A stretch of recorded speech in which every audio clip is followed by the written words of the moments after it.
What happens when one of Hollywood's most legendary tough guys comes face to face with television's master of sarcasm, and the conversation suddenly takes an unexpected turn? What began as an ordinary late-night appearance quickly transformed into a tense encounter that left the audience stunned. Clint Eastwood, the iconic actor and filmmaker known for unforgettable westerns and unforgettable one-liners, had arrived at the Ed Sullivan Theater to promote his latest film. Nobody expected the evening to become so uncomfortable. The theater was alive with its usual pre-show excitement. Audience members talked among themselves as they waited for one of cinema's most respected stars to take the stage. Eastwood was appearing during a period when his reputation as both an actor and director was stronger than ever. He had spent decades building a career defined by memorable performances, disciplined filmmaking, and a quiet confidence that rarely needed explanation. David Letterman stepped onto the stage with his familiar grin, immediately feeding off the crowd's enthusiasm. His unpredictable interview style had become legendary. Letterman had a talent for making even the most experienced celebrities uncomfortable, often pushing conversations in directions they never expected. That night, however, he appeared to have found someone who would not simply play along. Ladies and gentlemen, our first guest tonight is a man who has been making movies for more than 4 decades. Letterman announced. He praised Eastwood's work as both a director and actor, joking that he might be the only person in Hollywood capable of making him feel short. The audience erupted when Eastwood walked onto the stage. Eastwood moved with the same deliberate confidence audiences had seen throughout his career. He acknowledged the applause with a restrained nod before taking his seat beside Letterman. "Clint, it's great to have you here," Letterman said. He began with a light-hearted question about Eastwood's famous movie lines, joking about how often people still asked him to repeat them. Eastwood responded calmly, saying that if people were still interested after all those years, he must have done something right. He added that hearing his famous phrases from grocery store employees could become tiring. The audience laughed, and the atmosphere initially remained relaxed. Letterman then shifted toward Eastwood's filmmaking career. He asked whether the actor was as demanding with performers on his sets as his famous characters had been with criminals. Eastwood explained that he considered himself fair, but had little patience for people who arrived unprepared or wasted valuable production time. For him, time was not only money but something nobody could ever recover. Letterman nodded, but his expression suggested that he was preparing to push the conversation further. "I heard a story about you and one of your co-stars," Letterman said, introducing a more sensitive subject. Eastwood's expression changed slightly. He asked what story Letterman was referring to. Letterman explained that he had heard about a disagreement between Eastwood and one of his leading actresses during the production of a film. According to the story, her approach to acting had supposedly clashed with Eastwood's straightforward style of directing. The mood in the studio immediately changed. What had been a playful conversation suddenly became noticeably tense. Eastwood sat more upright, his expression becoming serious. "Dave, I'm not sure where you got that information," Eastwood replied, maintaining a controlled tone, "but you might want to check your sources." He emphasized that throughout his career he had worked with many talented people, and had always tried to treat them with respect. Rather than moving away from the subject, Letterman continued. He insisted that he was not suggesting anything scandalous, and claimed he was simply curious about how Eastwood handled performers who wanted to spend considerable time exploring their characters before delivering a line. Eastwood repeated the word reputation slowly, his voice becoming noticeably deeper. He explained that his professional reputation was built around making quality films and working with people who took their jobs seriously. He made it clear that he had no interest in discussing private conversations or disagreements that might have occurred behind the scenes. The audience had grown unusually quiet. People could sense that the friendly exchange had turned into something much more serious. Letterman, whose career was built on testing the limits of interviews, appeared to recognize the tension but continued anyway. He raised his hand slightly and offered a half-hearted gesture of surrender, saying he was only trying to give viewers insight into how one of Hollywood's most successful directors operated. Then he prepared to move into another question about Eastwood's creative process, unaware that the atmosphere had already changed dramatically. Eastwood remained composed, but his posture and expression suggested that his patience was being tested. The conversation had started with jokes about famous movie lines and filmmaking. Now, the audience was watching two powerful personalities carefully measure every word. Letterman was accustomed to controlling the rhythm of his interviews, while Eastwood was equally accustomed to refusing to be pushed into conversations he considered inappropriate. Neither man appeared willing to back down, and the once light-hearted interview was beginning to feel like a confrontation, rather than a promotional appearance. "Do you ever watch your older movies and notice things you wish you had handled differently?" Eastwood appeared to loosen up slightly when Letterman changed the subject. He explained that every artist eventually looks back at previous work and recognizes things they might approach differently today, but he preferred not to spend much time focused on the past. His attention was on whatever came next. Letterman described the answer as surprisingly calm, but his tone suggested he had not completely abandoned the earlier subject. He soon returned to Eastwood's history, bringing up statements the actor had made during various interviews over the years. Letterman pointed out that Eastwood had never been someone who avoided expressing his opinions. The atmosphere shifted almost immediately. Eastwood fixed his attention on Letterman. His expression became noticeably more serious, and the relaxed mood that had briefly returned began disappearing. He warned Letterman to be careful about where the conversation was going, delivering the words in a controlled voice that carried a clear message. Letterman leaned forward with a grin, insisting that they were simply having a conversation. He said he wanted to discuss some of Eastwood's more controversial political comments and noted that the actor had openly shared his views in public before. Eastwood remained composed. He explained that his political beliefs were personal and that he had come to the program to promote his film rather than participate in a political argument with a late-night host. His hands rested on the arms of the chair, although there was a subtle tension in his posture. The studio had become remarkably quiet. The normal laughter and movement that usually filled the theater had disappeared. Even the crew seemed aware that the interview was moving into unfamiliar territory. Letterman continued pressing the subject. He argued that Eastwood had made his political opinions public through endorsements, speeches, and appearances at political events. He even referenced the famous moment when Eastwood spoke to an empty chair at a political gathering. Because Eastwood had chosen to make those views public, Letterman argued, viewers naturally wanted to discuss them. Eastwood's jaw tightened. He explained that the empty chair appearance had been a creative decision made at a political event. In his view, it had nothing to do with the movie he was there to discuss. He emphasized that his political activities were separate from his work as a filmmaker and questioned why the two subjects needed to be connected during a promotional interview. Letterman disagreed. He argued that when someone reaches Eastwood's level of fame, nearly everything becomes part of their public identity. Political opinions, personal experiences, and public statements all become subjects that audiences may want to understand. Eastwood repeated the phrase "fair game," but his voice became quieter rather than louder. He explained that genuine fair play required both sides to understand the rules before the discussion began. What Letterman was doing, he argued, felt less like an open conversation and more like an ambush. For a brief moment, Letterman's smile disappeared. He quickly recovered and reminded Eastwood that they were on television. Discussing current events and public figures was part of the program, he explained, and Eastwood's opinions were naturally connected to the wider conversation. Eastwood slowly began to rise from his chair.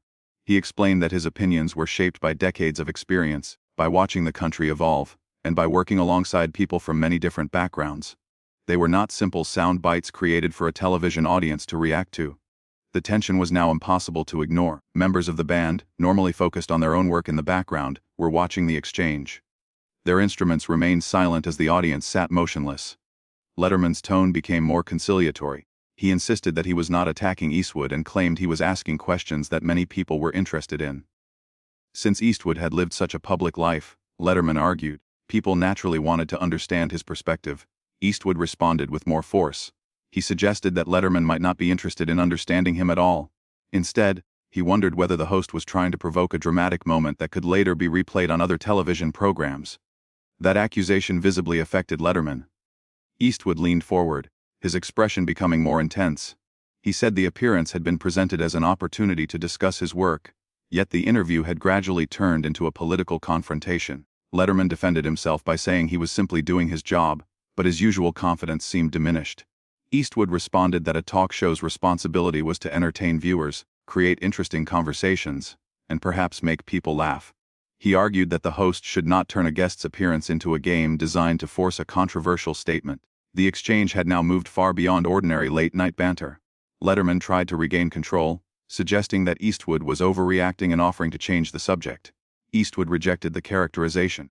He pointed out that Letterman had deliberately introduced questions about his personal beliefs, and then accused him of overreacting when he objected. Letterman raised his hands in an attempt to calm the situation. He repeated that they could simply move to another topic if Eastwood was uncomfortable. Eastwood stood fully upright.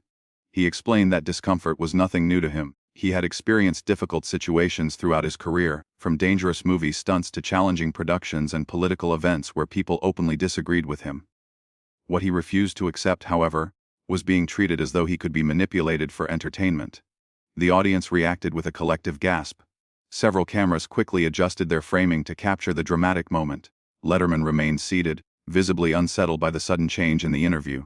He insisted that nobody was trying to embarrass Eastwood, but his defense sounded increasingly uncertain. Eastwood pointed toward the host and demanded an explanation. He said Letterman had invited him onto the program under the expectation that they would discuss his movie, yet the conversation had repeatedly returned to controversial political subjects. The theater became almost completely silent. The faint hum of the studio equipment could be heard in the background. Letterman appeared momentarily unable to respond. Eastwood continued, his voice steady but forceful. He argued that turning a guest's appearance into an attempt to provoke controversy was not meaningful journalism or good entertainment. It was simply a cheap way to create television drama, and the tension between the two men had reached a point where neither seemed willing to retreat. It was the kind of television Eastwood considered cheap and careless, where guests were treated like spectacles instead of people. He made it clear that he wanted no part of that kind of interview. With those words, the legendary actor and director began disconnecting his microphone, moving slowly and deliberately as though his decision had already been made. The confrontation had reached a point where there was seemingly no easy way back. Everyone in the studio could feel it. The audience remained frozen, realizing they were watching an exchange that would be remembered long after the cameras stopped rolling. Letterman finally reacted as he watched Eastwood remove the microphone equipment. He asked Clint to stop and take a moment. He insisted that the interview did not have to end that way. Eastwood paused with the microphone partly removed and turned his attention toward Letterman. His expression remained intense and controlled. He asked what exactly Letterman wanted him to end. In Eastwood's view, honesty meant acknowledging that the host had turned what should have been a straightforward conversation into a spectacle. Letterman stood from his chair and extended his hands in an attempt to calm the situation. He admitted that perhaps he had pushed too aggressively and possibly chosen the wrong subjects, but he reminded Eastwood that they were both professionals and should be capable of resolving the disagreement. Eastwood responded with a bitter laugh at the word, professionals. He explained that professionalism would have meant respecting the reason he accepted the invitation in the first place. He had arrived to discuss his film, his work, and the people involved in making it. A professional interview, he argued, would have focused on filmmaking, directing, storytelling, and the creative process instead of repeatedly attempting to turn his political opinions into entertainment. The audience watched without making a sound. Many appeared completely absorbed in the exchange. Some spectators had even begun recording what was happening, although the footage would later become a point of concern for studio security. Letterman stepped closer and finally acknowledged that Eastwood had a point. He admitted that he should have concentrated on the movie and asked more about Eastwood's directing methods and experience with the cast. He suggested starting again and encouraged Eastwood to sit down so they could return to the subject that had originally brought him to the program. Eastwood slowly shook his head. The simple gesture seemed more definitive than a dramatic speech. He explained that Letterman could not simply rewind the previous 15 minutes and pretend the confrontation had never happened. The exchange had revealed something about both men, and Eastwood believed the host had shown him exactly what kind of interview this was going to be. Letterman asked what Eastwood meant. Although his uncertain tone suggested that he already understood, Eastwood explained that he did not work comfortably with people he could not trust. At that moment, he said, he had lost trust in Letterman. He delivered the statement calmly, adding a dry remark about how little distance he could probably throw anyone at his age. A few nervous laughs came from the audience, but the tension remained. In fact, Eastwood's composure seemed to make the moment even more intense. He was not shouting or acting wildly. His restraint made every statement sound deliberate. Letterman made another attempt to rescue the interview. He reminded Eastwood that he had hosted the program for years and had spoken with countless guests. Sometimes conversations became heated, he explained, because pushing boundaries was part of late-night television. He argued that challenging guests could create compelling television, while still leaving room for everyone to return to a respectful conversation. Eastwood reacted with a subtle lift of his eyebrows. He questioned the idea that provoking or embarrassing guests should automatically be considered quality television. He challenged the notion that inviting someone onto a program under one expectation, and then confronting them with an entirely different agenda was somehow acceptable. Letterman insisted that honest conversations were what made television worthwhile, but his voice sounded less confident than before. Eastwood repeated the word honest, with clear skepticism. He said there had been nothing genuine about the encounter from his perspective. According to him, Letterman appeared to have decided on a particular direction before the interview even began. The goal, Eastwood believed, was to provoke him into making a controversial statement that could generate attention for the program. He described that approach as manipulative rather than honest. The silence that followed was overwhelming. Letterman stood nearby without his usual quick response. The comedian who normally seemed capable of finding a joke in almost any situation appeared to have run out of words. Meanwhile, Eastwood continued removing his microphone with the same careful precision he had displayed throughout the conversation. After a moment, he remarked that there was something almost ironic about the situation. He explained that he had spent more than 5 decades working in the entertainment industry. During that time, he had dealt with studio executives who challenged him, filmmakers who disagreed with him, and critics who questioned his abilities. Yet, according to Eastwood, he had never expected someone to invite him onto a program in good faith, and then attempt to embarrass him in front of a national audience. Letterman quietly insisted that humiliating Eastwood had never been his intention. Eastwood's expression hardened. He challenged the importance of intention, arguing that the result was what mattered. From where he stood, the entire exchange appeared designed to create a dramatic television moment that would give people something to discuss the following morning. For the first time, his controlled disappointment gave way to unmistakable anger. The microphone was nearly completely removed, and his decision to leave seemed increasingly final. Eastwood looked toward Letterman and delivered his final assessment of the situation with the confidence of someone who believed the evidence was already sitting in front of everyone. If creating controversy had been the objective, then the host had certainly succeeded in creating a moment nobody inside the studio was likely to forget. Mission accomplished. People will definitely be talking about this. By this point, producers were visible near the side of the stage, urgently signaling to the stage manager. What had started as a routine celebrity interview had completely unraveled, leaving everyone backstage scrambling to determine what should happen next. Letterman noticed the frantic movement out of the corner of his eye. It became clear to him that his production team was already preparing to contain the situation. He turned his attention back toward Eastwood and tried once more to calm things down. "Clint, look, maybe we both said things we didn't really mean. Maybe we allowed the conversation to get too heated. But we're still on live television. There's an audience here, and millions of people are watching from home. Can't we find some way to finish this differently?" Eastwood had already detached his microphone. He held it in his hand for a moment, almost as though it represented everything that had gone wrong during the interview. "You want to finish this on a better note?" Eastwood replied. "Then learn something from what happened tonight." He explained that guests should never be treated as props whose only purpose was to create entertainment. When someone trusted a host enough to appear on a program, that trust carried responsibility. According to Eastwood, a host should not take advantage of that trust by deliberately provoking a guest or turning them into an exaggerated version of themselves simply to generate attention. Letterman nodded quickly. He said he understood the criticism and admitted that Eastwood had a valid point. He acknowledged that he should have shown more respect and concentrated on the film, instead of repeatedly pushing into subjects Eastwood had clearly indicated he did not want to discuss. Eastwood responded with a familiar observation about regret. He placed the microphone on Letterman's desk with a firm sound that echoed through the quiet studio. "Should have, could have, would have," he said. "That's the story of a lot of people's lives. But once the moment is gone, saying what you should have done doesn't change what actually happened." Eastwood then turned toward the audience. For a brief second, it appeared that he might make a longer statement directly to the people sitting in the theater.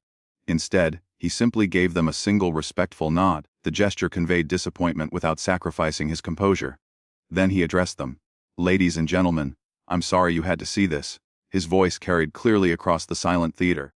He explained that the audience had arrived expecting an entertaining evening, but had instead witnessed what could happen when television forgot its responsibility toward the people who appeared on its programs. Eastwood then began walking toward the stage exit. His long, measured steps carried him farther from the desk, away from Letterman, and toward the backstage area. The studio remained silent as everyone watched him leave. But just before reaching the wings, Eastwood stopped. He turned around and looked back toward Letterman one final time. "You know, Dave, during all my years making westerns, the villains always thought they were smarter than everyone else. They believed they could win by using tricks, deception, or some clever strategy. But there was always one thing they failed to understand." Letterman looked toward him, his voice barely audible as he asked what that was. Eastwood's familiar narrowed expression returned. His voice remained calm, but the words carried enormous weight. "You can't outdraw someone who refuses to play your game." With that final statement, Eastwood turned and walked away. He disappeared from the stage, leaving behind a stunned audience and a visibly shaken host. The cameras continued recording as Letterman remained beside his desk, staring at the microphone Eastwood had left behind.